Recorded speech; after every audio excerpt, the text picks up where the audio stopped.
My name is Jazmine Graza, and I'm the editorial intern for www.ocregister.com/opinion. This election year, I've been particularly disturbed by major media and their inability to distribute a complete and fair coverage of this race. To me, some major disappointments have been MSNBC's decision to exclude Dennis Kucinich from the Democratic debates, Fox News's open attacks on Ron Paul at the GOP debates in South Carolina, and the skewed coverage of the Jeremiah Wright scandal by most all news corporations. As news becomes more and more corporate, we, the public, are left with fewer perspectives to construct a truth. So to get a local perspective of the best and the worst of the 2008 election coverage, I went to the people. Watch.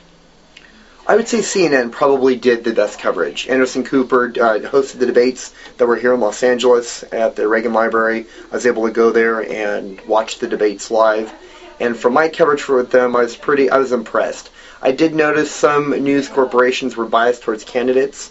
I won't get into that, but I appreciate if a news organization can present the news unbiasedly or not single out individuals and really try to make it a fair election. I like what CNN's doing with Wolf Blitzer and Anderson Cooper, but they're probably all giving it a pretty fair shake. NPR or indiemedia.org, because I think that they're the most independent news sources that I've found out there right now, because they're not owned by corporations. I think NPR is doing the best job at covering the elections.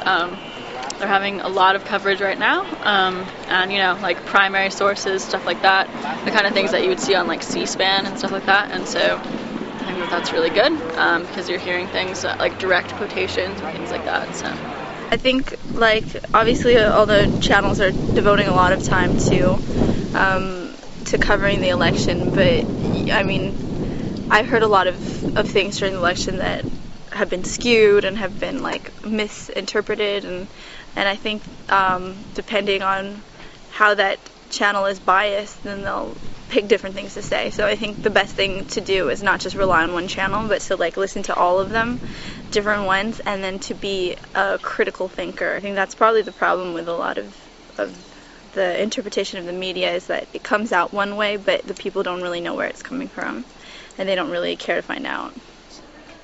I'm not excited about any of the coverage.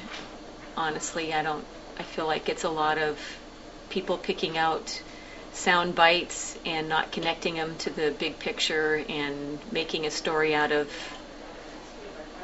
a sound bite and not having the background to it or the context of it, and it sounds like something that it's not. So I kind of see that everywhere in the written stuff as well as on the internet and on television. Fox has been my utter thumbs down, simply because most of their stuff is unsupported.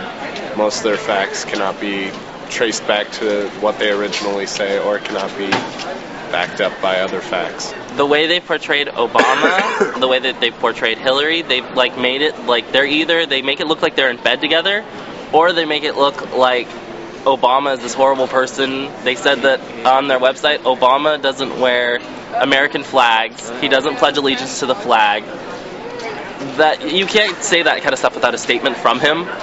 So there was never a statement or a follow-up. So it's pretty much just opinionated news that's meaningless. I do pay attention to Fox News and Rush Limbaugh and other conservative media, because I try to get both sides of the story, but I get a little frustrated. I feel that a lot of times their information is false or misleading, and it portrays a drastically different set of realities for people to play around with. So I think it can only be taken in moderation and shouldn't be used as a sole source of information. In general, Fox News is usually doing a pretty horrible job having really thinly veiled, biased opinions about everything that they're showing. And it seems like it's all people trying to get a story and make it sensational, and I'm not sure that any of it is really what the bottom line is that we need to hear. I think we're missing it in most of the coverage.